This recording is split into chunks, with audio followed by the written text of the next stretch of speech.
what I thought I would do is I would start with a simple request. I'd like all of you to pause for a moment, you wretched weaklings, and take stock of your miserable existence.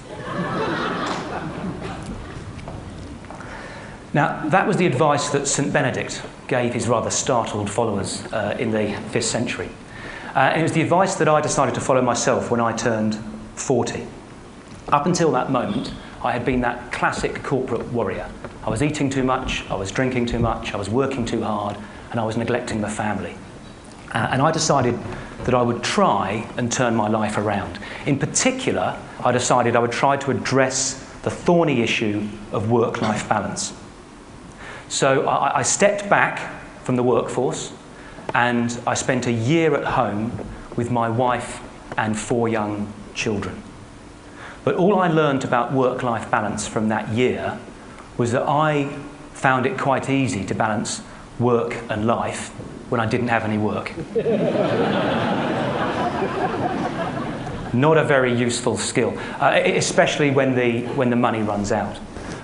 So I went back to work, and I've spent the 7 years since struggling with, studying, and writing about work-life balance. And I have 4 observations I'd like to share with you today. The first is, if society is to make any progress on this issue, we need an honest debate. But the trouble is, so many people talk so much rubbish about work-life balance. All the discussions about flexi time or dress-down Fridays or paternity leave only serve to mask the core issue, which is that certain job and career choices are fundamentally incompatible with being meaningfully engaged on a day-to-day basis with a young family. Now, the first step in solving any problem is acknowledging the reality of the situation you're in. And the reality of the society that we're in is there are thousands and thousands of people out there leading lives of quiet, screaming desperation, where they work long, hard hours at jobs they hate to enable them to buy things they don't need to impress people they don't like.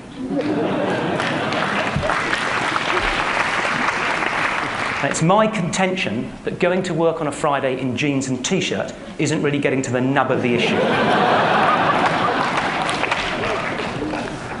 The second observation I'd like to make is we need to face the truth that governments and corporations aren't going to solve this issue for us. We should stop looking outside. It's up to us as individuals to take control and responsibility for the type of lives that we want to lead. If you don't design your life, someone else will design it for you, and you may just not like their idea of balance. It's particularly important, this isn't on the World Wide Web, is it? I'm about to get fired. It's particularly important that you never put the quality of your life in the hands of a commercial corporation.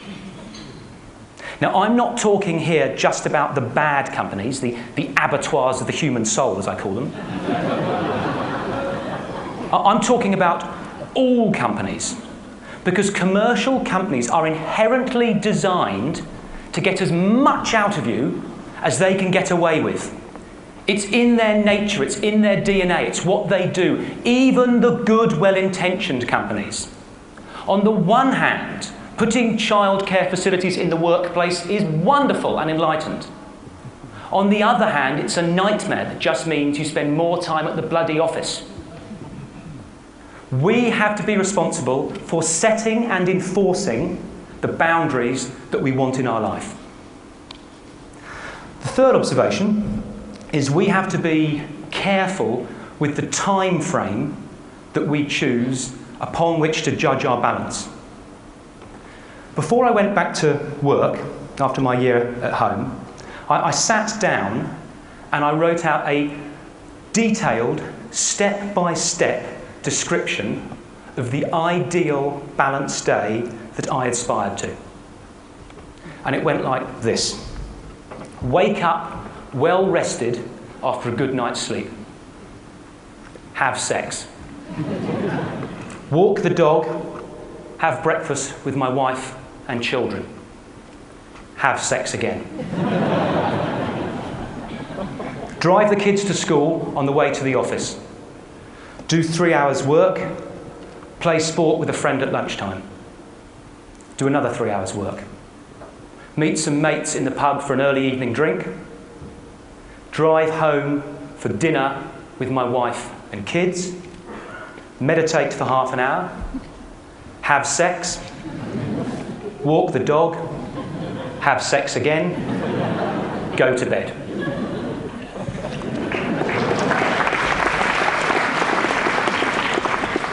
How often do you think I had that day? We need to be realistic. You can't do it all in one day. We need to elongate the time frame upon which we judge the balance in our life. But we need to elongate it without falling into the trap of the I'll have a life when I retire. When my kids have left home, when my wife has divorced me, my health is failing, I've got no mates or interests left. A day is too short, after I retire is too long. There's got to be a middle way. A fourth observation, we need to approach balance in a balanced way.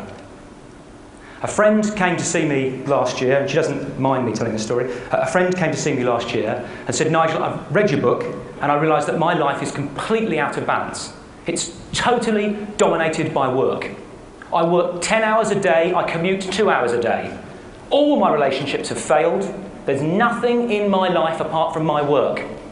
So I've decided to get a grip and sort it out. So I've joined a gym. Now, I don't mean to mock, but being a fit 10-hour-a-day office rat isn't more balanced, it's more fit. Lovely, though physical exercise may be, there are other parts to life. There's the intellectual side, there's the emotional side, there's the spiritual side. And to be balanced, I believe we have to attend to all of those areas, not just do 50 stomach crunches. Now, that can be daunting, because people say, bloody hell, mate, I haven't got time to get fit. You want me to go to church and call my mother? And I understand, I truly understand how that can be daunting. But an incident that happened a couple of years ago gave me a new perspective. My wife, who is somewhere in the audience today, called me up at the office and said, Nigel, you need to pick our younger son up, Harry, from school. She had to be somewhere else with the other 3 children for that evening. So I left work an hour early that afternoon and picked Harry up at the school gates. We walked down to the local park, messed around on the swings, played some silly games.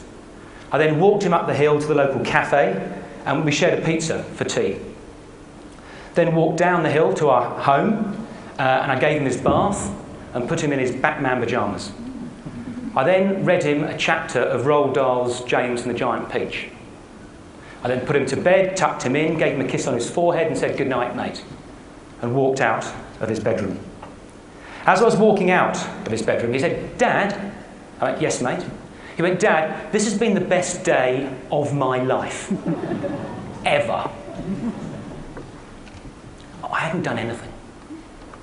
Hadn't taken him to Disney World or bought him a PlayStation. Now, my point is, the small things matter. Being more balanced doesn't mean dramatic upheaval in your life. With the smallest investment in the right places, you can radically transform the quality of your relationships and the quality of your life. Moreover, I think it can transform society. Because if enough people do it, we can change society's definition of success, away from the moronically simplistic notion that the person with the most money when he dies wins, to a more thoughtful and balanced definition of what a life well lived looks like. And that, I think, is an idea worth spreading.